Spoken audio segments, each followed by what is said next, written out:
నమస్తే. Welcome to సత్యాగ్రహి. June 2 అంటే ఈ రోజున తెలంగాణ ఆవిర్భావం దినోత్సవం సందర్భంగా సత్యాగ్రహి మారథాన్ సంవాదం నిర్వహిస్తోంది. సార్ నర్సయ్య గారు, అన్ని వర్గాలని ముందుకు తీసుకువెళ్ళాలి. అన్ని వర్గాలని అంటే ఇప్పుడు మీరు డాక్టర్స్ జేఏసీ ఉన్నారు. ఉద్యోగ జేఏసీ ఉంది. ఆ తర్వాత టీచర్స్ జేఏసీ అని చెప్పి, ఆ తర్వాత విద్యార్థుల జేఏసీ. సో అడ్వకేట్ చేసి అడ్వకేట్ జేఏసీ. సో వీళ్ళందరినీ కూడా ముందుకు నడిపించిన వాళ్ళు ఎవరంటే ఏం చెప్తారు అసలు అక్కడ ఆ టైంలో? ఇక్కడ నడిపించడం అనేది తెలంగాణ ఉద్యమము, తెలంగాణ తల్లి. అంతే. That is the inspiration. హ్మ్. అందులో ఎవరికి వాళ్ళు స్వతహాగా వచ్చింది. ఎవరు మీరు రమ్మంటే వచ్చిన వాళ్ళు, బై ఇన్విటేషన్ వచ్చిన వాళ్ళు కాదు. హ్మ్. ఇంకోటి ఏంటంటే, ఈ ఉద్యమం నడిచింది ఏంటంటే పెట్టుబడి ఉద్యమం కాదు. అవును. ఇది ఎవరికి వారు పెట్టుబడి పెట్టి నడిపించినటువంటి ఉద్యమం. హ్మ్.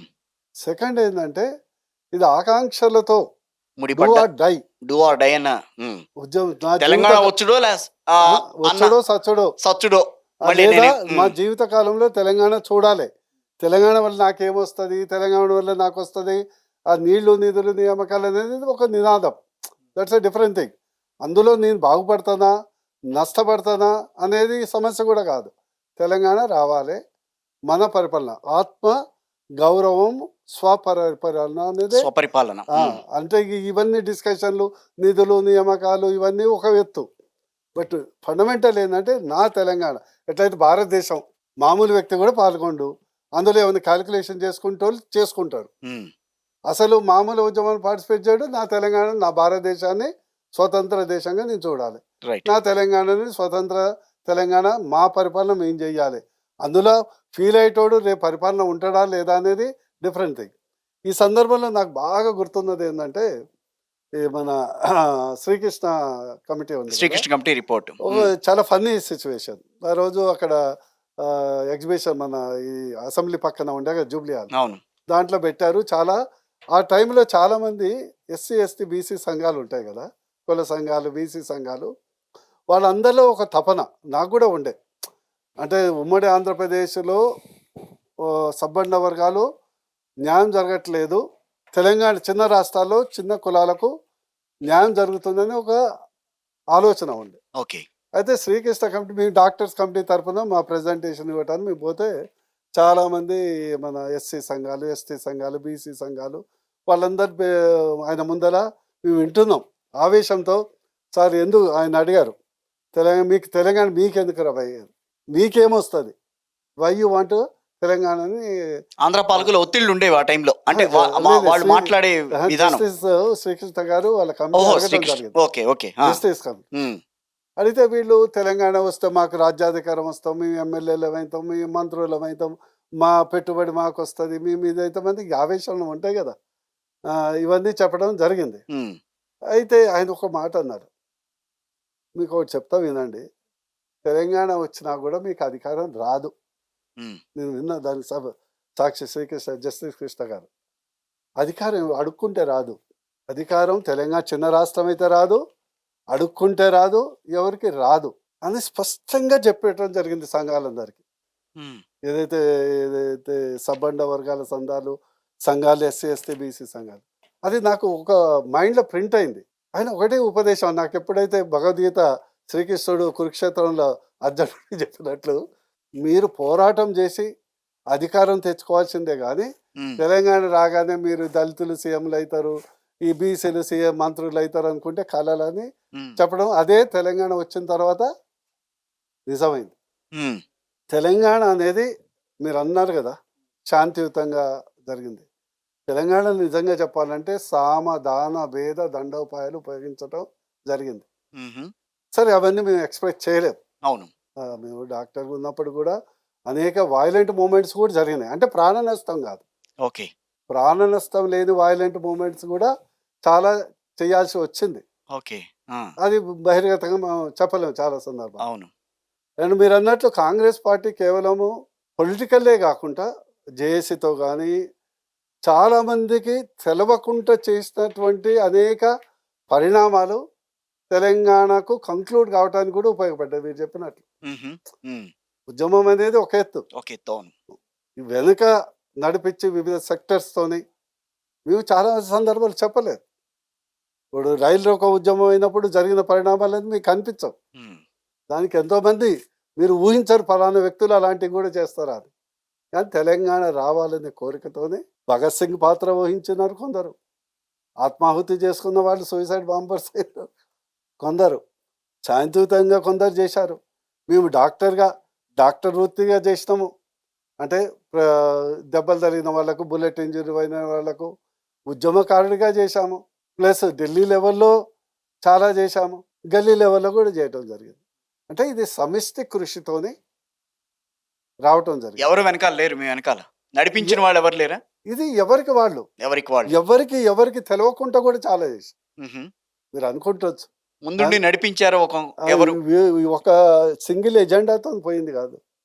ఎజెండాతోని కాకుండా ఎజెండా లెస్, ఎవరికి ఇప్పుడు కనిపించేటప్పుడు సకల జనుల సమ్మె ఒక ఎజెండా, మిలియన్ మార్చ్ ఒక ఎజెండా. మిలియన్ మార్చ్ ఒక ఎజెండా.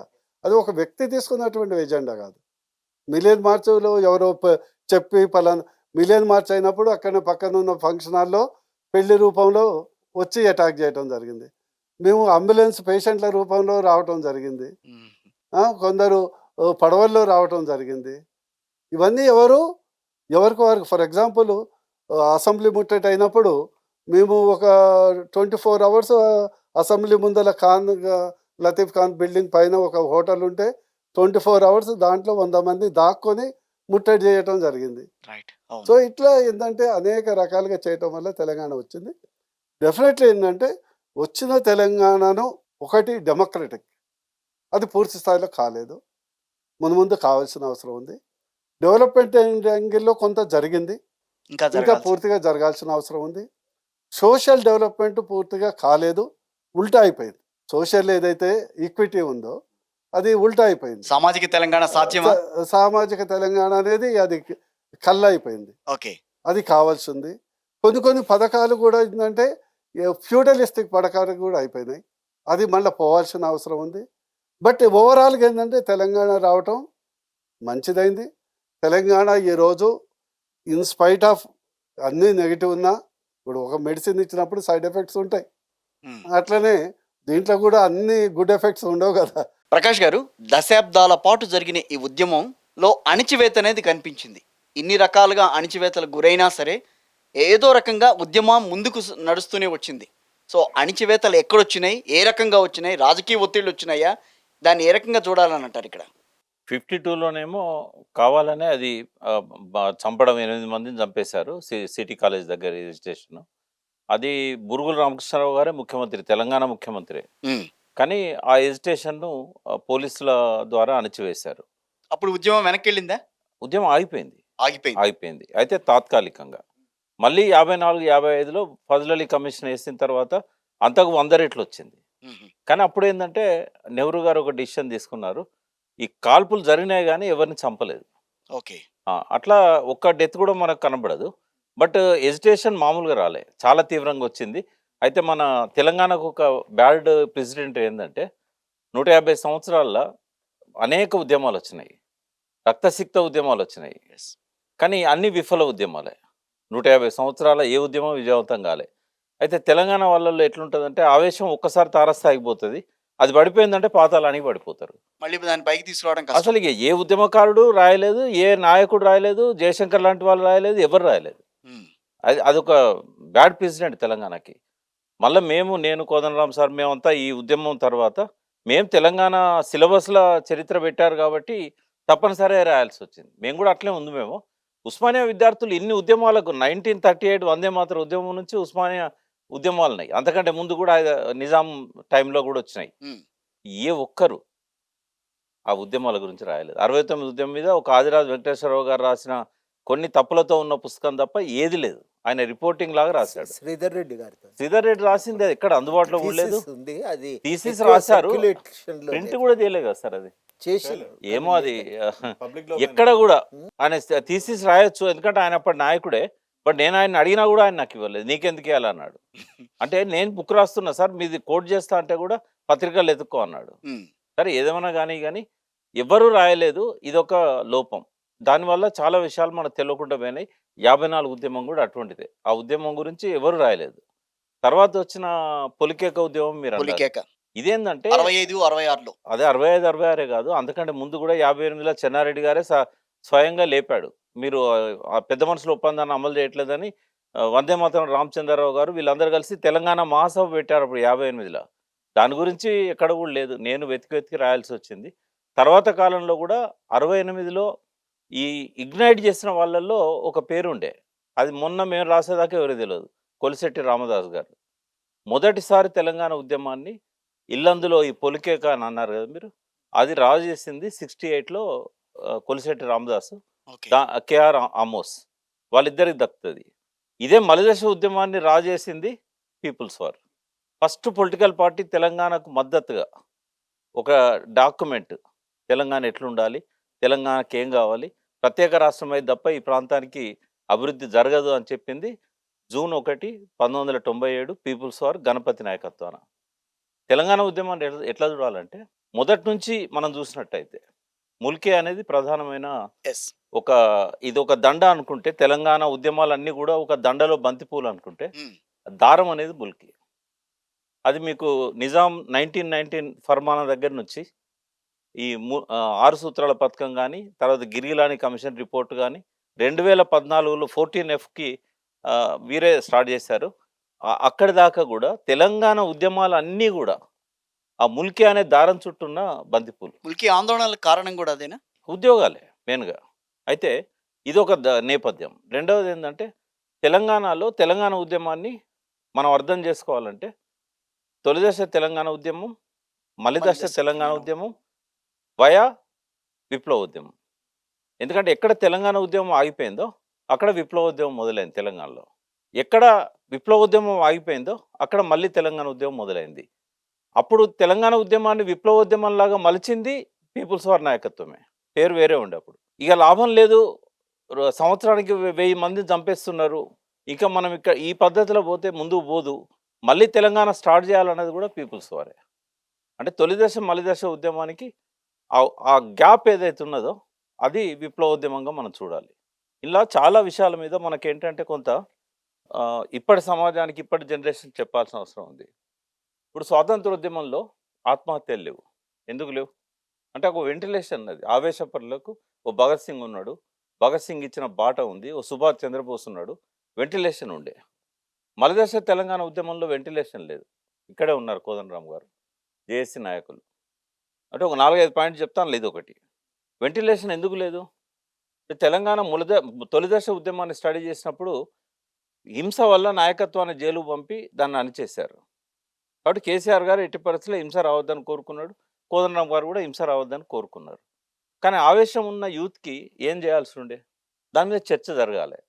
ఆ వెంటిలేషన్ లేకపోవడం తమకు తాను బలి చేసుకున్నారు. స్వాతంత్రోద్యమంలో కూడా భగత్ సింగ్, సుభాష్ చంద్ర బోస్ లేకపోతే కొన్ని వేల మంది బలిదానాలు చేసేవాళ్ళు, ఆత్మహత్యలు చేసుకునేవాళ్ళు. ఏ ఉద్యమానికైనా. రెండో తెలంగాణ మలిదశ ఉద్యమానికి ఉన్న చారిత్రక ప్రాధాన్యత ఏంది? నేను చాలా చరిత్రలు చూసాను, చాలా దేశాలు తిరిగాను తెలంగాణ వచ్చాక.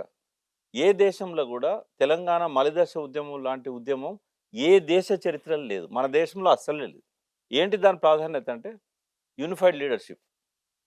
సరే మధ్యలో కొద్దిగా మనస్పర్ధలు వచ్చినా కూడా కోదండరామ్ గారికి, కేసీఆర్ గారికి ఉద్యమం మీద దాని ప్రభావం ఏమీ లేదు.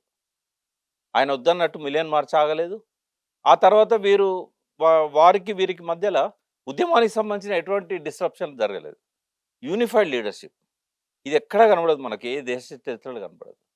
ఇంకోటి ఏంటంటే ఇప్పుడు మీరు అడిగారు జేఏసీ ఎట్లా స్టార్ట్ అయిందని, డాక్టర్ జేఏసీ గురించి అడిగారు. జేఏసీ సృష్టికర్త ఈయనే. తెలంగాణ ఉద్యమంలో మొట్టమొదటి విఠల్ గారు. జేఏసీ ఉమ్. 2001 కంటే ముందే ఎంప్లాయీస్ అందరిని ఒక వేది మీద తీసుకొచ్చాడు. తర్వాత 2009లో 2006 ఎంప్లాయీస్ జేఏసీ పెట్టారు. అంతకంటే ఆ తర్వాత ఎప్పుడైతే మలిదశ ఉద్యమంలో కీలకమైన మలుపు కోదండరామ్ గారిని జేఏసీ చైర్మన్గా అందరూ యాక్సెప్ట్ చేయడం, అది జేఏసీలకు సంబంధించినది. యూనిఫైడ్ లీడర్షిప్ అని చెప్పాను కదా. ఏ ఉద్యమం అయినా కూడా ఒకే నాయకత్వం కింద ఉన్నప్పుడు సబ్బండ వర్గాలు అందులో భాగస్థులు అవుతారని చెప్పడానికి ఇది మంచి ఎగ్జాంపుల్. అందరూ యాక్సెప్ట్ చేశారు. కొంతమంది అప్పుడప్పుడు కేశవరావు జాదవ్ లాంటి వాళ్ళు, గద్దర్ లాంటి వాళ్ళు ఈ ఉద్యమంలో వీరితో లేకపోయినా కూడా వీరిచ్చిన ప్రతి నినాదాన్ని వాళ్ళు బలపరిచారు. కాబట్టి ఉద్యమం అనేది ఒకే నాయకత్వం కింద ఉంది. ఇంకోటి ఏంటంటే వ్యూహము, ఎత్తుగడలు ఒక్కసారి డిసైడ్ చేసుకున్న తర్వాత ఎక్కడ కూడా మారకుండా అదే పద్ధతిలో ముందుకు పోయినాయి. విజయాలు వచ్చినాయి, వైఫల్యాలు వచ్చినాయి. వ్యూహం మారలేదు, ఎవరేసారు ఎత్తుగడలు వ్యూహాలన్నీ? మారలేదు. వ్యూహం ఫస్ట్ స్టార్టింగ్ కేసీఆర్ గారు వేశారు, కానీ దీని వెనకాలన్నది జయశంకర్ గారు. జయశంకర్ గారు ఒక రోడ్ మ్యాప్ 69 ఉద్యమంలో ఇది లేదు. Yes, ఫస్ట్ అవును. యూనిఫైడ్ లీడర్షిప్ లేదు. మీకు ఫస్ట్ ఉద్యమాన్ని స్టార్ట్ చేసింది రామదాసు. ఉద్యమాన్ని ముందుకు తీసుకుపోయింది ఎస్ వెంకటరామరెడ్డి గారు, మల్లికార్జున్ గారు. తర్వాత ఆ విద్యార్థులు విఫలమైన దగ్గర ఎంటర్ అయింది చెన్నారెడ్డి గారు. కొండా లక్ష్మణ్ బాపూజీ గారు కాంగ్రెస్ తరఫున ఒకటి పెట్టారు. ఎక్కడ కూడా నాయకుల మధ్య సమన్వయం లేదు. ఒకరి పిలుపును ఒకరు అమలు జరపలేదు. కాదు కదా ప్రకాష్ కాదు. గారు, కీలకమైంది. ఇప్పుడు 69లో యాక్టివ్‌గా ఉన్నారు. వాళ్ళు ఆ ఉద్యమం మీరన్నట్టుగా ఎట్లా ఫెయిల్ అయిందో చూసిన వాళ్ళు, జైలుకి పోయిన వాళ్ళు, ఆమోస్ లాంటి వాళ్ళు, కొండలక్ష్మి బాపూజీ లాంటి వాళ్ళు. వీళ్ళెందుకు మళ్ళీ మలిదశ ఉద్యమంలో అంత యాక్టివ్ రోల్ ప్లే చేయలేకపోయారు. చేయలేకపోయారు? ప్రయారిటీ లేకనా? లేదు వయోభారంతోనా? అసలు అట్లని ఏంటి? కాదు, వారు అనుకున్న పద్ధతి ఒకటి, వారు అడ్డు రాదలుచుకోలేదు. వారు అనుకున్న పద్ధతిలో కేసీఆర్ లేడు. ఉదాహరణ కేశవరావు జాదవ్ గారు, ఆయనను తీసుకొని వచ్చాను కేసీఆర్ గారింటి పార్టీ పెట్టక ముందు. ఆయనే స్టీరింగ్ కమిటీ ఏమన్నాడు, మేము ఐక్యవేదిక స్టీరింగ్ కమిటీ వేసాం 12 మందితో. ఒక్కరికే నాయకత్వం ఇస్తే చెన్నారెడ్డి గారి లాగా ప్రజాసమితిని కాంగ్రెస్లో కలిపినట్టు మీరు కూడా కలుపుతారని చెప్పి మొహం మీద చెప్పాడు. సరే మంచిదండి అని భోజనం పెట్టి పంపించేసిండు. మళ్ళీ జీవితంలో వాళ్ళిద్దరు ఒకరినొకరు కలుసుకోలేదు. అంటే కేసీఆర్ గారికి నచ్చని విషయాలు చెప్తూ మళ్ళీ కలవాడు. అది ఆయన ఫ్యూడల్ మెంటాలిటీ అని అన్నాం కదా, అట్లనే జరిగిపోయింది అది. కానీ ఒకటేంటంటే 69లో ఈ ఐక్యత నాయకుల మధ్య లేదు. రెండవది ఆర్గనైజ్డ్ కాదు ఆ మూమెంట్. అర్థం చేసుకోవాల్సింది ఏంటంటే ఎక్కడోళ్ళు అక్కడ ఎవరికి సంబంధం లేకుండా ఉద్యమాల్లోకి వచ్చారు. అనార్గనైజ్డ్ ఆ, చెన్నారెడ్డి గారు తెలంగాణ చరిత్రలో ఆయనంత డైనమిక్ లీడర్ లేడు. కేసీఆర్ గారు కూడా ఆయన తర్వాతనే. బట్ ఆయనకి ఏంటంటే అన్ని సమర్థతలన్నా కూడా ఆయన వచ్చిన తర్వాత నెల రోజులకే ఆయన అరెస్ట్ చేసి రాజమండ్రి జైలు పంపారు. రాజమండ్రి జైలు నుంచి డైరెక్ట్ సుప్రీంకోర్టు పోయాడు విడుదలకు. సుప్రీంకోర్టు పోయినాక ఇందిరాగాంధీ పిలుచుకొని బంగ్లాదేశ్తో వారైతుంటే మీరేంది లోపల నాకు చికాకు చేస్తున్నారు, ఇదంతా ఏదా కాగండి, తెలంగాణ తప్ప ఏది అడిగినా ఇస్తానని చెప్పారు. దాంతో ఆయన ఇక లాస్ట్ బ్రహ్మానందరిని వదిలించుకోవడానికి తెలంగాణ అభివృద్ధి కోసం ఒక 6 సూత్రాలు పెట్టాడు. ఈ 6 సూత్రాలు కాదు, 6 సూత్రాలు వేరే ఉన్నాయి. 6 సూత్రాల్లో ఇందిరాగాంధీ సరే అన్నది. ఎప్పుడైతే ఆ బ్రహ్మానంద రెడ్డి దించి పివి నరసింహారావు గారిని కూడా సూచించింది చెన్నారెడ్డి గారే, పివి నరసింహారావు గారికి ఇవ్వండి అని. ఆయనను సూచించిన తర్వాత మిగతా 5 పక్కకు పెట్టేసింది. వెంటనే సత్యనారాయణరావును ఎస్బి గిరి గారు అక్కడ సిమ్లాలో కాంగ్రెస్ మీటింగ్ అవుతుంటే మీరు 6 సూత్రాలు అని చెప్పి ఒక్కదాన్నే మీరు అమలు చేశారు, మిగతా ఇది చేయాలంటే నేను చేయనన్నది. అక్కడనే రాజీనామా ప్రకటించారు మీడియాలో. ప్రజాసమితిలో మేము కలవట్లేదు, మేమిద్దరం ప్రజాసమితే ఉంటాం, మేము కాంగ్రెస్లో ఉండం అని చెప్పి మిగతా ఎంపీలు అందరిలోంచి వాళ్ళిద్దరు డివైడ్ అయ్యారు. చాలా విషయాలు తెలవాలే, కానీ ఇక్కడ ఫ్యూచర్ జనరేషన్స్ కోసం మనం చెప్పాల్సింది ఏంటంటే తొలి దశ మలి దశ మధ్యలో విప్లవోద్యమం ఉన్నదనే విషయాన్ని గుర్తించాలి. భావజాల వ్యాప్తి అనేది అప్పుడు లేదు. కవులు లేరు, కళాకారులు లేరు, అక్కడొకరు కూర్చొని రాశారు. ఆ భావజాల వ్యాప్తి కూడా అప్పుడు కేవలం ఉద్యోగాలు, సీట్లు, కాలేజీల సీట్లు, ఈ 2 తప్ప భావజాలం లేదు. ఎందుకంటే దోపిడీ కూడా అన్ని రంగాల్లో అప్పుడు లేదు. ఆంధ్రుల దోపిడీ అన్ని రంగాల్లో అప్పుడు లేదు. ఏది కేవలం 13 సంవత్సరాలే, 69కు 56 మధ్యలో. కానీ ఎప్పుడైతే ఎన్టీ రామారావు గారు ముఖ్యమంత్రి అయ్యారో ఇంకా ఇక తెలంగాణ అనేది రాదు. తెలుగు జాతి ఆత్మగౌరవం కదా, కాబట్టి ఇక మనదే రాజ్యం అన్నట్టుగా అన్ని రంగాలలో దోపిడీ అనేది మొదలైంది 83 నుంచి. అక్కడి నుంచి ఇక అందరికీ కూడా ప్రతి సబ్బండ వర్గాలలో ఉన్న ప్రతి ఒక్కడికి ఆత్మగౌరవాన్ని భంగం వాటిల్లిందని, మళ్ళీ నీళ్లు నిధులు నియామకాలన్నీ పోతున్నాయని, ఇవన్నీ కూడా రావడం అనేది తెలంగాణ మలిదశ ఉద్యమాన్ని స్ట్రెంథెన్ చేసింది. అయితే ఒక నాయకత్వం పట్ల అవిశ్వాసం ఉండేది. ఎందుకంటే చెన్నారెడ్డి గారిని అన్ని పత్రికలు కూడా ద్రోహిగా చిత్రించాయి. వాస్తవంగా ఆయన ద్రోహి కానే కాదు, ఒక నిస్సహాయ స్థితిలోకి నెట్టబడ్డాడు. కాబట్టి ఆనాడు ఇందిరాగాంధీ ప్రజాసమితిని కలుపుకోవడంలో కీలక పాత్ర వెంకటస్వామి గారిది. ఆ నిందలు ఏమన్నా పోతే వెంకటస్వామి గారికి పోవాలి, చెన్నారెడ్డి కాదు. బాధపడకుండా చనిపోయాడు, నేను అన్ని మంచి పనులు చేసి ద్రోహిగా చిత్రించబడ్డాను. ఆ చెన్నారెడ్డి గారికి అప్పుడు అవకాశం తక్కువ ఉండే. ఆయన ఉద్యమంలోకి వచ్చిన తర్వాత ఆయన యాక్టివ్గా ఉన్న పీరియడ్ ఎంత తెలుసా, 40 రోజులు. ఎంతమంది తెలిసి విషయం? చెన్నారెడ్డి మొదలుపెట్టినోడు కాదు, చెన్నారెడ్డి ముగించినోడు కాదు. ఆయన 73లో మళ్ళీ జయాంధ్ర ఉద్యమం వచ్చినప్పుడు మళ్ళీ జై తెలంగాణ అన్నాడు చెన్నారెడ్డి. ఆ చరిత్రలో ఎవరు రాయలే. ఇదే బి సత్యనారాయణ రెడ్డి గారు, కేశవరావు జాదవ్ గారు, వీళ్ళందరూ శ్రీధర్ రెడ్డి గారు కోడిగుడ్లతో టమాటాలతో కొట్టి ఆయనను అవమానపరిచారు. తెలంగాణ అంతా తిరిగాడు, అన్ని దిక్కులు అవమానపడ్డాడు. ఆయన ఒక మాట అన్నాడు మహబూబ్ నగర్లో, ఒక నల్గొండలో నక్సలైట్ ఉద్యమం ఇంకా స్టార్ట్ కాలే, 69 ఏప్రిల్లో నేను చెప్పేది, ఏప్రిల్ 15 నాడు. ఇప్పుడిప్పుడే నక్సలైట్ ఉద్యమం మొదలవుతున్నది. తెలంగాణ కనుక ఇవ్వకపోతే ఇది భారతదేశం అంతా వ్యాపిస్తుంది, పెద్ద సమస్యగా అయితే భారతదేశ ప్రభుత్వానికి అని ఓపెన్గా పత్రికా విలేకరుల సమావేశంలో ఆయన మాట్లాడాడు. అంటే ఎంత విజనరీ అయితే ఇవాల్టి పరిస్థితిని 69లో ఆయన ఊహించుండాలి. సో ఏది ఏమైనా కూడా ఒక సమిష్టి నాయకత్వాన సాధించగలిగాం.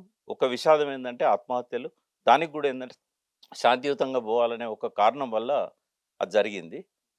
ఆ రోజుల్లో అంతకంటే గత్యంతరం లేకపోవచ్చు. కానీ ఒక తప్పేం జరిగిందని నేను అనుకుంటా అంటే కాంగ్రెస్కి ఇవ్వద్దని లేకుండే, ఇవ్వద్దని ఉంటే ఆ డిసెంబర్ 9 ప్రకటనే రాదు. బట్ ఆ రోజు ఏంటంటే లగడపాటి ఎంపీలు అందరితో రాజీనామా చేయించాడు, ప్రాపర్ ఫార్మాట్లో చేయించాడు. ఆయన ఒకవేళ స్పీకర్ యాక్సెప్ట్ చేయకపోయినా సుప్రీంకోర్టు పోతే అవన్నీ యాక్సెప్ట్ అయ్యేది. యాక్సెప్ట్ అయిన మరుక్షణం గవర్నమెంట్ పడిపోయేది. గవర్నమెంట్ పడిపోయినాక తెలంగాణ బిల్లు పెట్టడం అనేది సోనియా గాంధీ సాధ్యం సాధ్యం కాదు అది ఇంకా. కాబట్టి ఆమె ఏం చేసింది, ఆమె మైండ్లో డిసైడ్ చేసుకున్నది, వీళ్ళు అడ్డు తొలగాలంటే లాస్ట్ దాకా వీళ్ళని కాపాడుకుంటూ రావాలి, లాస్ట్లో బిల్లు పెట్టిన తర్వాతనే నెక్స్ట్ గవర్నమెంట్ ఎలక్షన్ జరగాలి అని మనసులో అనుకున్నది. ఇదే విషయాన్ని కనీసం నాయకత్వానికైనా పిలిచి చెప్పి నేను ఎట్లాగ ఇస్తాను, ఈ పరిస్థితి వల్ల నేను ఇవ్వలేకపోతున్నాను, మీరు కొంచెం వాళ్ళందరికీ నచ్చ చెప్పండి మీ పిల్లలకు అని ఒక్క మాట చెప్పి ఉంటే డెఫినెట్గా వీళ్ళు ఏదో రకంగా ఈ ఆత్మహత్యలు ఆపేవాళ్ళు.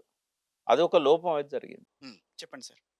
అది చెప్పితే ఆ 25 మంది రాజీనామా చేస్తారు. అది వేరే కొత్త సమస్య వచ్చేది.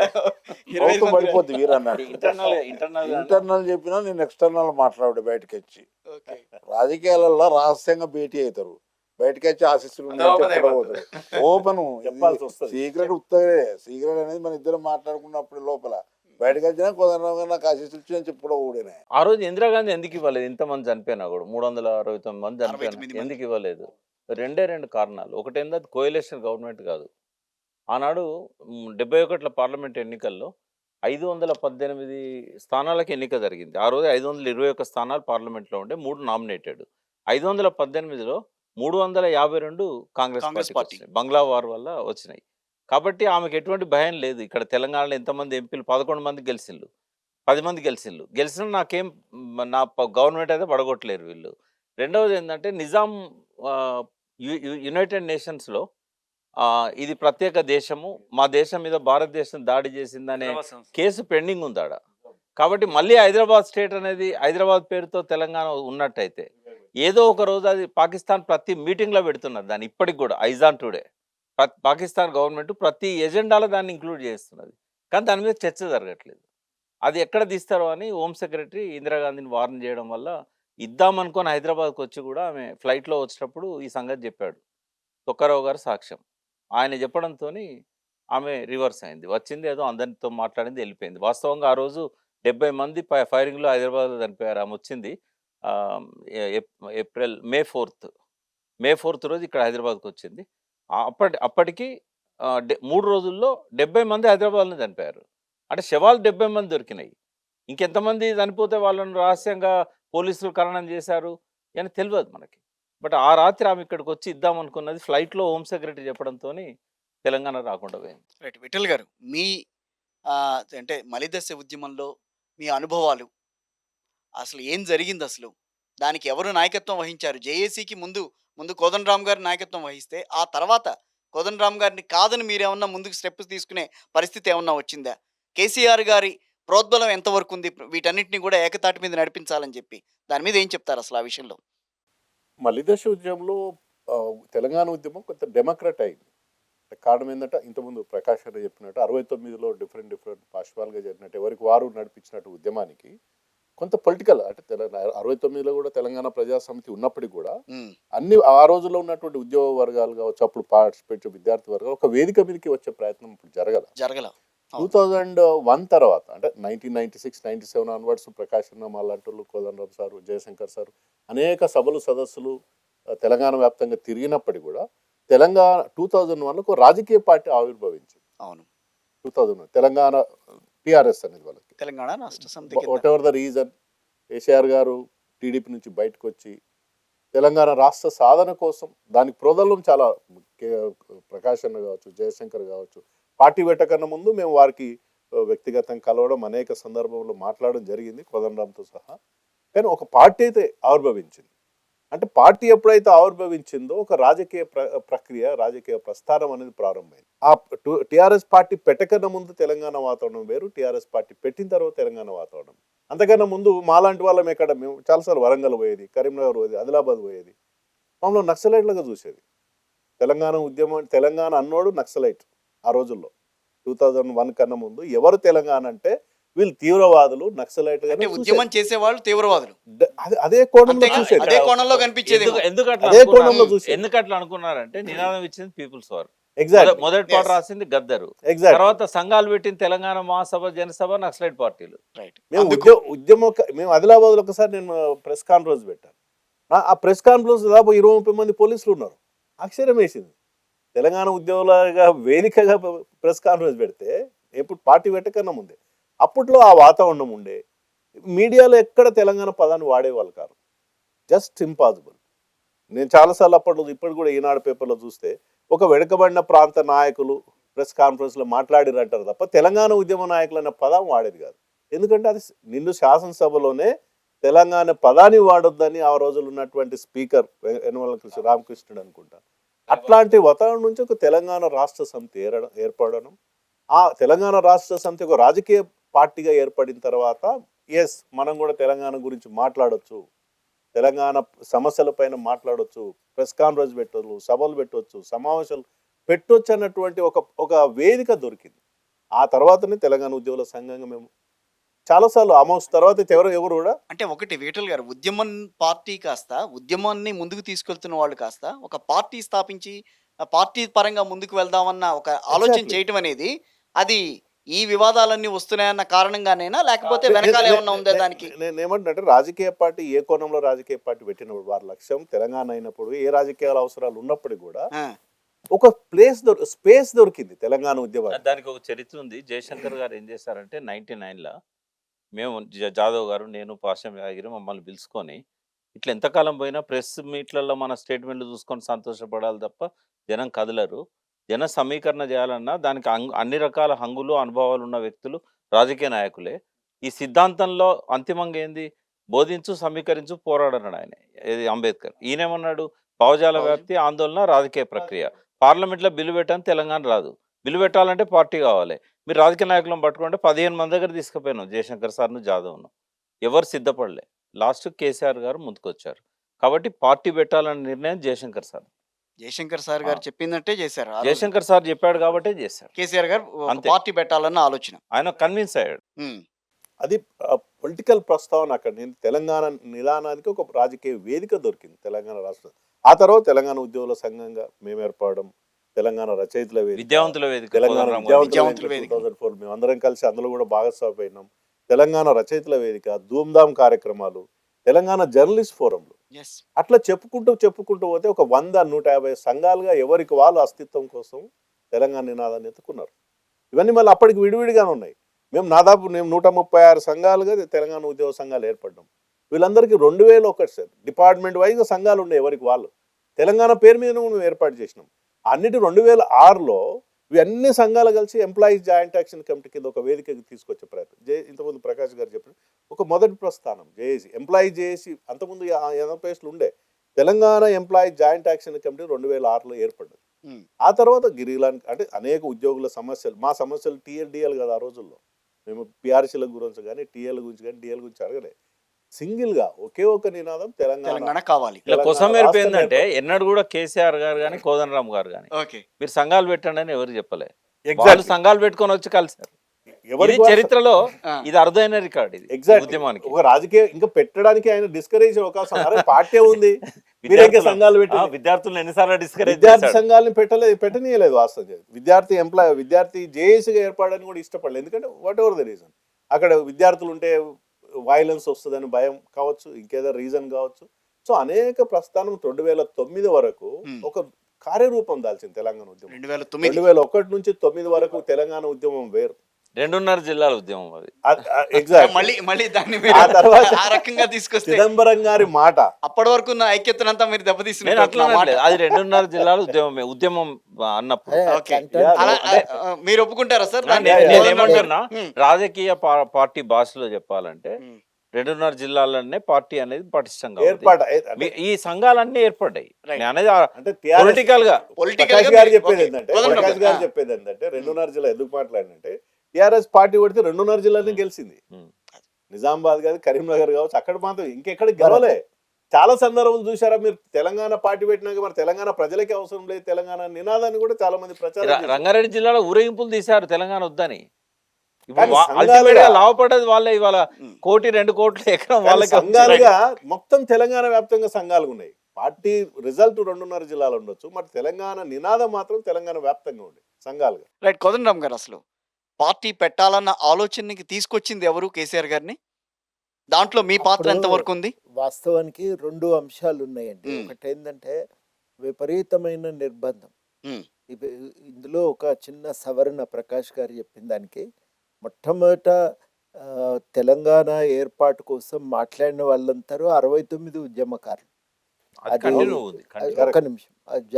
కేశవరావు జాదవ్ గారు కానీ, అప్పుడు మన ఈవి పద్మనాభం గారు కానీ, భూపతి కృష్ణమూర్తి గారు కానీ, జయశంకర్ గారు కానీ, వీళ్ళందరూ అట్లాగే మనకు ఇక్కడ నాట్యకళ ప్రభాకర్, తెలంగాణ ప్రభాకర్ అంటే తెలంగాణ వీళ్ళంతా కలిసి అప్పుడు తెలంగాణ ఇన్ఫర్మేషన్ ట్రస్ట్ పెట్టి హైదరాబాద్లో ఒక మీటింగ్ పెట్టిండ్రు. 89లో మీటింగ్ పెట్టి ఒక పత్రిక కూడా వాళ్ళు తీసుకొచ్చారు. తెలంగాణ అనే పత్రిక, మా తెలంగాణ అనే పత్రిక కూడా తీసుకొచ్చారు. ఆ ఆవిర్భావ సభలోనే 69 ఉద్యమకారులందరూ కూడా అందరికీ అప్పీల్ చేసిండ్రు, మీరు తెలంగాణ కోసం కదలకపోతే ఇక మనం తెలంగాణ వాళ్ళను ఆ కొన్ని అంతరించిన జాతుల వలె మ్యూజియంలో చూయించాల్సి వస్తుంది అని. అప్పుడు ఇక తెలంగాణ కోసం మాట్లాడుకోవటం మొదలైంది. యూనివర్సిటీలో కూడా వీళ్ళు స్టూడెంట్స్ ఉండే, అవును, ఎంకామ్ campus లో, స్టూడెంట్స్. campus TLS అప్పుడు వీళ్ళు టిఎల్ఎస్ అని ఒక తెలంగాణ లిబరేషన్ స్టూడెంట్స్ Organization. సంస్థని ఏర్పాటు చేశారు. ఏర్పాటు చేసి క్యాంపస్లో నేషనల్ సెమినార్స్ జరిగినాయి. దానికి జార్జ్ ఫెర్నాండెస్ గారు, సురేంద్ర మోహన్ గారు హాజరైండ్రు. ఈయన ఉద్యోగంలోకి పోయిండు కానీ అక్కడ క్యాంపస్ మన ల్యాండ్స్కేప్ గార్డెన్లో ఆ సెమినార్ జరిగింది. జాదవ్ సాబు అందరు కూడా దాంట్లో పాల్గొన్నారు. ఏ మీటింగ్ అయినా ఇంతమంది వచ్చేదండి? 50 మంది 100 మంది వస్తే చాలా ఎక్కువ. జాదవ్ గారే జోక్ చేస్తుంటారు, ఆయన వరంగల్ నుంచి నిజామాబాద్ పోయి మీటింగ్ హాజరై తెల్లారి వస్తే ఏమైంది అని అంటే, మీటింగ్ బాగా జరిగిందా అని అంటే, బాగానే జరిగింది. ఎంతమంది వచ్చిందంటే 15 మంది. నువ్వు 15 గంటలు ప్రయాణం చేసి 15 మందితో మాట్లాడినావా అని ఆయన మీద జోకులు వేసిండ్రు. అప్పుడు జరిగింది అట్లా. దాని ప్రభావంతో తెలంగాణలో ఆలోచన మొదలైంది, నిజంగానే ఎందుకు అనొద్దు తెలంగాణ, వస్తుందా తెలంగాణ, ఆయన అడగటంలో తప్పే ఉంది. కానీ అప్పటికి దానికి సాంస్కృతిక వ్యక్తీకరణ మాత్రమే ఉండేది. మన భాష ఎక్కిరిస్తున్నారు, మన పండుగలు జరుపుకోలేకపోతున్నాం, హైదరాబాద్లో పరాయి వాళ్ళం అయిపోయినాం, మనం ఇట్లుండద్దు, మనం తెలంగాణ అనాలే అనేది ఒక చర్చ. అయితే వేరే ఉద్యమాలు బాగా ప్రధానంగా ఉన్న సమయం 96లో వరంగల్లో సభ జరిగింది. భూపతి కృష్ణమూర్తి గారు, కేశవరావు జాదవ్ గారు, జయశంకర్ గారు వీళ్ళందరూ కలిసి నవంబర్ 1 ప్రతి సంవత్సరం వాళ్ళు విద్రోహ దినం జరిపేది. మమ్మల్ని తిట్టేది జాదవ్ గారు, ఎటో పోయి వస్తున్నారు సార్ అంటే, విద్రోహ దినం పోయి వస్తున్నాము, మీరు అంతా మర్చిపోయినరు తెలంగాణ, మేమేదో ఆ అగ్గిని కాపాడే ప్రయత్నం చేస్తున్నాం అని. ఆ మీటింగ్కు వాళ్ళు 300 మందికి ఏర్పాట్లు చేసుకుంటే 3000 మంది తెలంగాణ వ్యాప్తంగా హాజరైనారు. ఎందుకంటే ఈ చర్చ జరుగుతుంది. అది జరిగిన తర్వాత తెలంగాణ నినాదం, ఉద్యమం అనేది బద్దలై బయటకు వచ్చింది. బయటకు వచ్చిన తర్వాత అందరూ తెలంగాణ గురించి మాట్లాడుకోవటం మొదలైంది.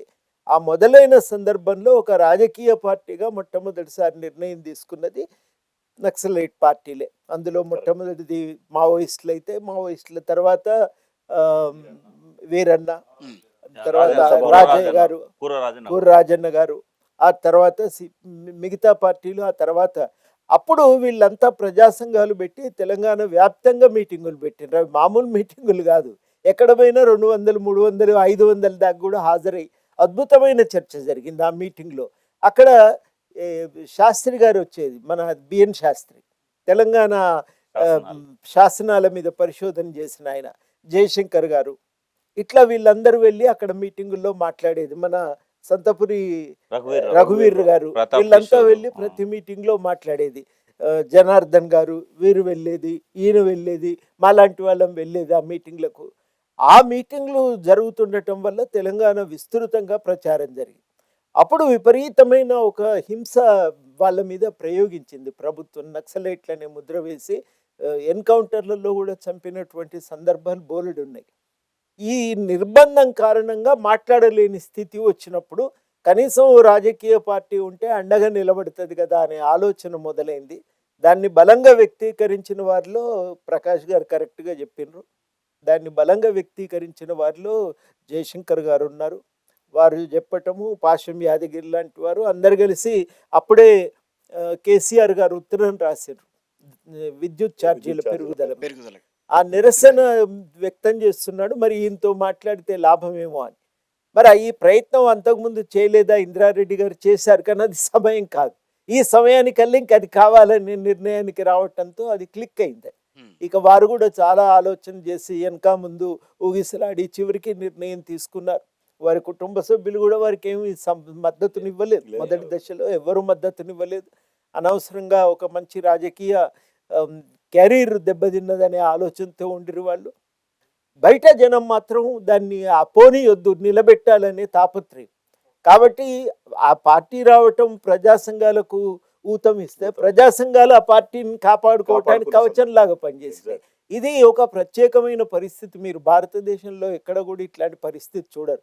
అందుకని 2004 ఎన్నికలకు వచ్చేసరికి చంద్రబాబు నాయుడును మట్టి గరిపించారు. ఈ ప్రత్యేక పరిస్థితుల వల్ల కాంగ్రెస్ టీఆర్ఎస్ పొత్తుతో వాళ్ళు గెలిచి ఇక్కడ కాదు జాతీయ స్థాయిలో కూడా గవర్నమెంట్ ఏర్పాటు చేయటం. ఇక వాతావరణం అనేది అప్పటి నుంచి వేరే. ఇక బయట ప్రజా సంఘాలు కూడా కొంత ముందు బలహీనపడినా మెల్లమెల్లగా అవి పుంజుకోవటం ప్రారంభమైంది. మొట్టమొదట ఉద్యోగ సంఘాలు, అప్పుడు మేము పెట్టింది విద్యావంతుల వేదిక, రచయితల వేదిక, ఈ సంఘాలు బాగా బలంగా పనిచేస్తూ వచ్చినాయి. ఊరూరుకు మీటింగ్ పెట్టి తెలంగాణ వాదాన్ని వినిపించేది. ఎక్కడ పోయినా కామన్ టాపిక్స్ ఏంటంటే ఒక topic 610 GO, Mulki rules 610 GO. ఇంకొక టాపిక్ జలవనరుల నీటి రంగంలో తెలంగాణకు జరిగిన అన్యాయాలు. అది సాధారణంగా ఆ విషయం మీద ఆర్ విద్యాసాగర్ రావు గారే మాట్లాడేది. తెలంగాణ సంస్కృతి అస్తిత్వము దీని మీద మాట్లాడేది దేశపతి గారు, లేకపోతే సిద్ధారెడ్డి గారు. ఇట్లా మీటింగ్స్ టాపిక్స్ పెట్టుకొని తెలంగాణ ఆర్థిక రంగంలో అసమానతలు ఇట్లాంటివన్నీ మేము మిగతా వాళ్ళం మేము మాట్లాడి ఈ ఒక ప్రతి గ్రామంలో కూడా తెలంగాణకు సానుకూలమైన వాతావరణాన్ని తీసుకురావటం జరిగింది. చాలా గుర్తు, చెన్నూరులో మీటింగ్ పెడితే పెట్టగలమా అని భయం. ఎందుకంటే అప్పటికి విపరీతమైన నిర్బంధం ఉండే. కానీ టీఆర్ఎస్ రావటంతో కొంచెం సానుకూల వాతావరణం, ధైర్యం వచ్చింది. ఎమ్మెల్యేలు మనకేదన్నా ఆసరా వస్తారు అనేది. అప్పుడు ఊళ్ళల్లో మీటింగ్ పెడితే మేమే ఆశ్చర్యపోయినాం. 1500 మంది వచ్చిర్రు చెన్నూరు లాంటి మారుమూల గ్రామంలో. అట్లా మీటింగులు చాలా చోట్ల జరిగినాయండి. ఆ మీటింగ్లతో ఎక్కడికి పోయినా కానీ ఒక ఉద్వేగభరితమైన వాతావరణం ఏర్పడ్డది. అయితే ఇక్కడ చాలా కీలకము. నేను ప్రకాష్ గారు చెప్పిన దాన్ని నేను కొంత కొనసాగింపుగా ఒక మాట చెప్పదలిచిన. తొలి దశకు మలి దశకు మధ్యన వచ్చిన నక్సలైట్ ఉద్యమము తెలంగాణ మలి దశ ఉద్యమ స్వభావాన్ని మార్చింది. అంటే ఈ ఉద్యమం రావటం వల్ల ఏమైందంటే ప్రజలు స్వతంత్రమైన రాజకీయ శక్తిగా మారారు. మామూలుగా చెప్పేది ఊరికి పోతే గడికాడి నుంచి రాజకీయాలు గల్లీలకు వచ్చినాయి సార్ అని చెప్పేది, ఏ ఊరికి పోయినా చెప్పేది. మామూలు వాళ్ళు రాజకీయాల్లో రావటం అనేది సాధ్యమయ్యే విషయం కాదు. ఇప్పుడు మేము రాగలుగుతున్నాం, తెల్ల బట్టలు వేసుకోగలుగుతున్నామని. నేను ఊరికి పోతే పిల్లగాడు రచ్చబండ మీద కాలు చెప్పు కింద ఇడిచి నిలబడ్డాడు. చెప్పేసుకొని దాన్ని చెప్తోని రచ్చబండ మీద కాలు పెట్టి ఇక్కడ కూర్చోటానికి నేను కష్టపడాల్సి వచ్చింది సార్. అంత మార్పు వచ్చిన తర్వాత జనము ఎక్కడికక్కడ తమ భావ వ్యక్తీకరణకు సంఘాలు పెట్టుకునే ఆలోచన చేయటం. తెలంగాణలో రకరకాల సంఘాలు 80ల నుంచి వచ్చినాయి. ఈ సంఘాలు ఏర్పడి ఎక్కడికక్కడ పనిచేసుకునే వాతావరణం అనేది తెలంగాణ నినాదం వచ్చే వరకు స్తబ్దుగా ఉన్నటువంటి గ్రామాలు, భయంతో వణికిపోతున్నటువంటి గ్రామాలకు ఒక ఉత్తేజం వచ్చింది. 2001 టీఆర్ఎస్ కూడా రావటము ఒక ఉత్తేజం వచ్చింది. ఎక్కడి వాళ్ళు అక్కడ ఆర్గనైజ్ కావటం మొదలుపెట్టిండ్రు. ఎవరో ఒకళ్ళు దిశానిర్దేశం చేయటం అనే పరిస్థితి అయితే లేదు అప్పటి నుంచి, 2001 నుంచి లేదు. ఇక అందరూ మాట్లాడుతున్నారు విస్తృతంగా. అంటే అంతకుముందు జరిగిన ప్రచారం ఉంది, మనం దాన్ని తక్కువ చేసి చూడటానికి వీల్లేదు. వాళ్ళు విత్తనాలు చల్లకపోతే ఈ పంట ఏరుకునే స్థితే రాకపోవచ్చు. అది చాలా కీలకమైనటువంటి పరిణామం. కానీ ఇక్కడ నీళ్లు నిధులు నియామకాలు అన్న పేరు ఎందుకు వచ్చింది, ఆ మాటలు ఎందుకు వచ్చినాయి, ఎక్కడ వచ్చినాయి? 69 ఉద్యమకారులు తెచ్చింది. దాన్ని బాగా ఖాయం చేసి పాపులరైజ్ చేసింది జయశంకర్ గారు.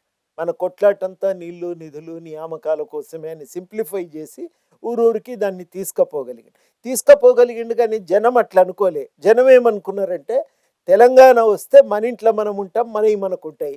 ఇది జనానికి అర్థమైనటువంటి తెలంగాణ నినాదం. అంటే మనకు వనరులు దొరుకుతాయి, బతుకుదెరువు ఉంటుంది, ఆత్మగౌరవంతో బతుకుతామని. మీరు గమనించండి, తెలంగాణలో విస్తృతంగా ఆత్మహత్యలు జరుగుతున్న సందర్భం తెలంగాణ ఉద్యమం తలెత్తింది. ఆ ఆత్మహత్యలు అనేవి తెలంగాణలో ఉన్నటువంటి ఆర్థిక దుస్థితిని అద్దం బట్టి చూపుతున్నాయి. విపరీతమైన దుస్థితి. ఒక ఊరికి పోతే నన్ను ఒక రైతు చనిపోయిన కుటుంబానికి సహాయం ఇవ్వటానికి పోతే నన్ను మైకు పట్టుకోగానే చెయ్యి పట్టి కిందికి గుంజిండు. ఎందుకు నీకు అంత కోపం నా మీద అని అంటే, నీ మీద కోపం కాదు, సస్తే పైసలు ఇస్తావు సావులు ఆపలేవా అని అడిగిండు. నాకు అర్థం కాలేదు, నేనే ఎట్లా ఆపుతా సావులు అని. నేను ఎందుకు ఆపలేవు?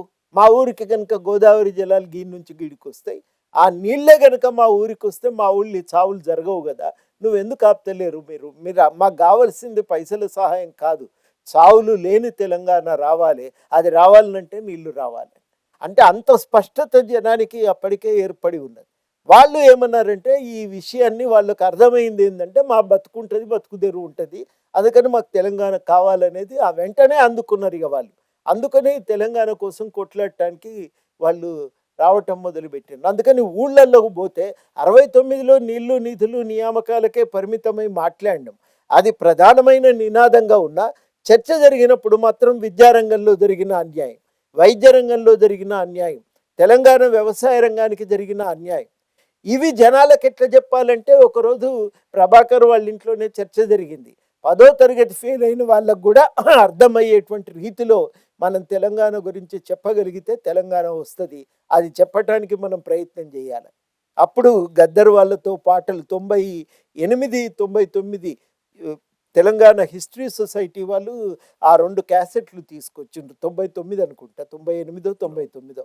ఆ మొదటి క్యాసెట్లతో పాట అనేది తెలంగాణ ఉద్యమానికి జోడించుకోవటం ప్రారంభమైంది. గోరేటి వెంకన్న గారు, అప్పుడు బెల్లి లలిత, గద్దర్ గారు, వీళ్ళంతా వీళ్ళు కూడా బెల్లి లలిత సింగర్, పాటలు రాసిన వాళ్ళలోనేమో సుద్దాల అశోక్ తేజ్, గద్దర్ ఫస్ట్, సుద్దాల అప్పుడు కాదు, సుద్దాల లేడు, 2001. గద్దరు, గూడంజన్న, గోరేటి వెంకన్న, మిత్ర ఈ నలుగురు చాలా కీలకమైన మొదటి రచయితలు. వాళ్ళు రాసిన పాటల్ని రికార్డ్ చేయించి విమలక్క వీళ్ళందరూ జయరాజ్ మర్చిపోయిన జయరాజ్ గారు, అందశ్రీ ఒక సంవత్సరం అటు ఇటుగా అందశ్రీ కూడా దాంట్లో భాగంగా వచ్చి మొత్తానికి ఇది జోడించబడింది. ఇది ఎప్పుడైతే యాడ్ అయిందో ఇక తెలంగాణ ఉద్యమం అనేది ప్రజల లోపలికి వెళ్ళిపోయింది. అంత బలమైనటువంటి ఒక పునాది దానికి ఏర్పడిపోయింది. ఆ టైంలోనేనా ఇప్పుడు బెల్లి లలిత గారిని ఆ టైంలోనేనా అంత హింస పెట్టి చంపడం అనేది ఇవన్నీ కూడా జరిగింది? 2001కి ముందు ఇవన్నీ 2001కి ముందు చెప్పారు. ఒకటి వారు మిస్ అయింది, ఒకటి చెప్తున్నాను. దగాపడ్డ తెలంగాణ పేరుతో ఇన్నయ్య గారు చేశారు. దాని వెనకాల కూడా మళ్ళీ పీపుల్స్ వార్ ఉంది. ఇది ఎందుకు జరిగిందో ఒక్కసారి అంటే వీళ్ళు మన పిఎల్వి గారు వీళ్ళంతా హిస్టరీ సొసైటీ పేరుతో వాళ్ళు కూడా ఒక 2 days సెమినార్ పెట్టారు. వాళ్ళు కూడా ఒక బుక్ తీసుకొచ్చారు, 2 days సెమినార్ పెట్టారు.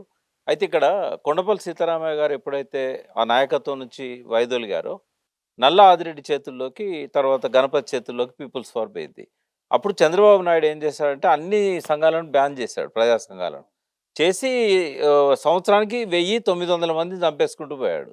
అప్పుడు మళ్ళీ తెలంగాణ ఉద్యమాన్ని తీయాలన్న ఆలోచన వాళ్ళకు వచ్చినప్పుడు ఒక రహస్య స్థలంలో ముఖ్యులను పిలుచుకొని, గద్దర్ లాంటి వాళ్ళని పిలుచుకొని గణపతి గారు వారికి చెప్పడం జరిగింది. దాన్ని ప్యాసం యాదగిరి గారు ఏం చేశారంటే దాన్ని చాలా జాగ్రత్తగా అప్పటి గెజిటేట్స్ అన్ని తీసుకొచ్చి గద్దర్కి ఇచ్చి తెలంగాణలో ఏమున్నాయి వాటన్నిటి మీద అమ్మ తెలంగాణ పాట ఒకటి, నన్ను కన్న నా తెలంగాణ అనేది, ఈ 2 పాటలు ఫస్ట్ పాటలు. అప్పుడే ఇన్నయ్య గారు ఆయన మామూలు జనజీవన స్రవంతిలో ఒక ప్రింటింగ్ ప్రెస్ పెట్టుకొని ఉన్నాడు. ఆయనకి దగాపడ్డ తెలంగాణ అన్ని దిక్కులో పోయి ఇన్ఫర్మేషన్ సేకరించి బుక్స్ చేయడం, ఈ 2 చాలా కీలకం. అంటే ఇంకోటి ఏంటంటే దేవగౌడ గారు ఉత్తరాఖండ్ రాష్ట్రాన్ని ఇస్తానని చెప్పి అనౌన్స్ చేయడం అనేది అది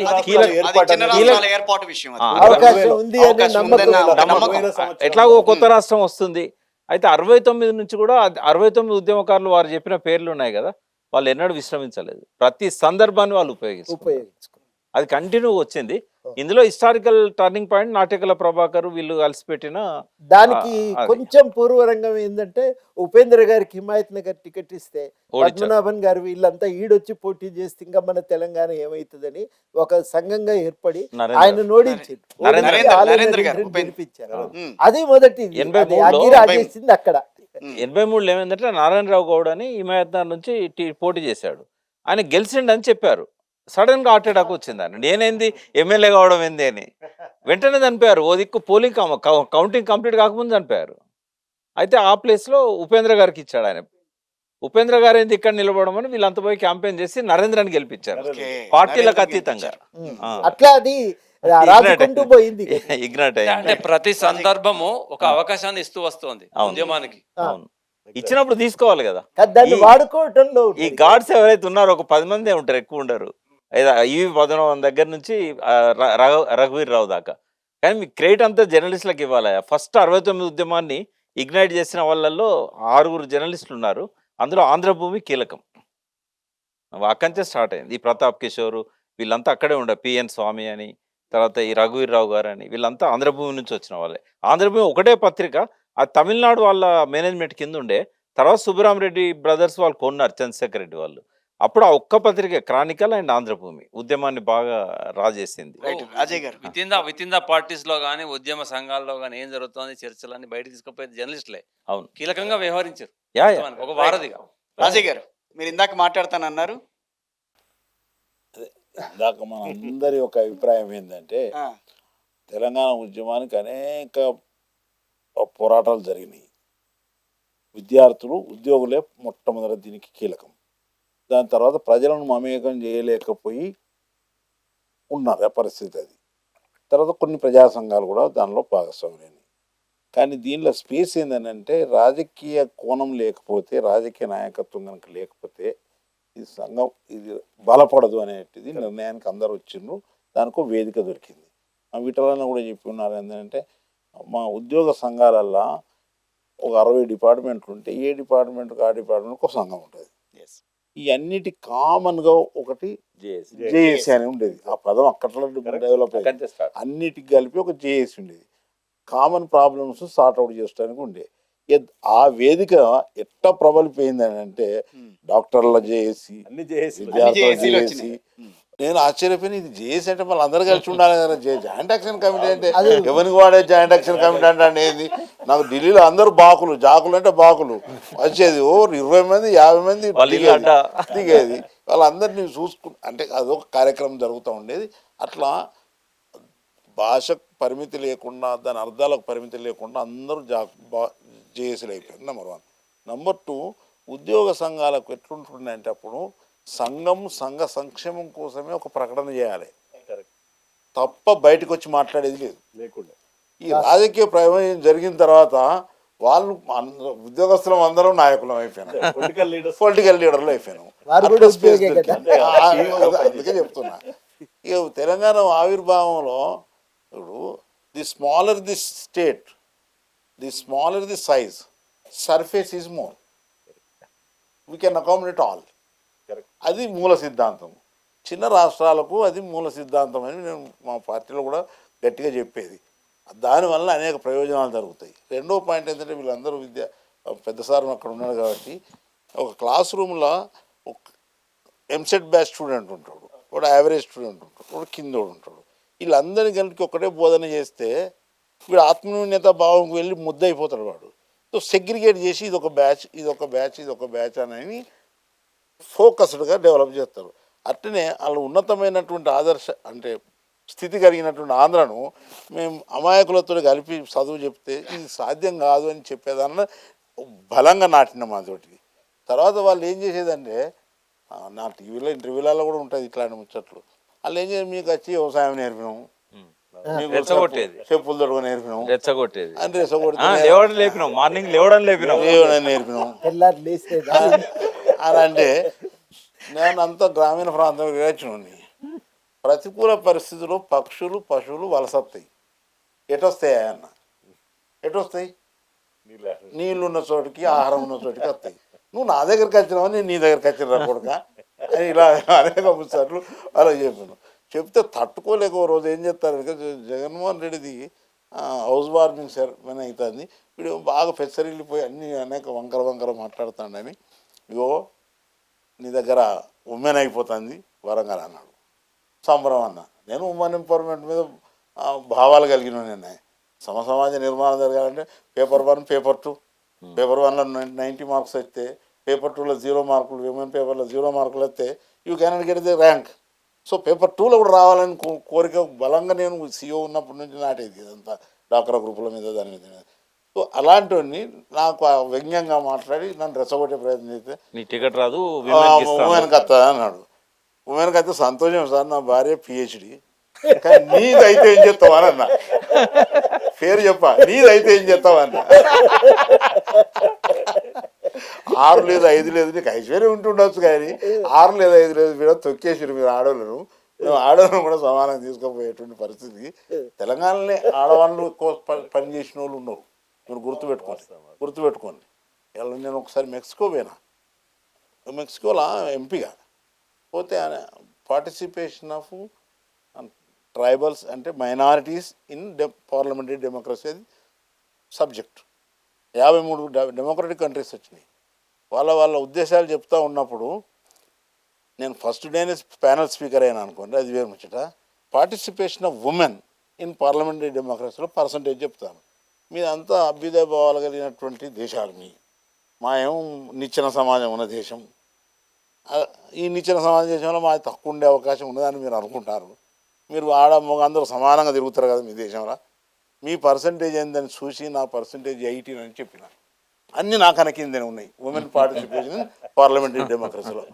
దో they claim that women and men are equal అని చెప్పేటువంటి దేశాలు కూడా దగ్గర ఉన్నాయి.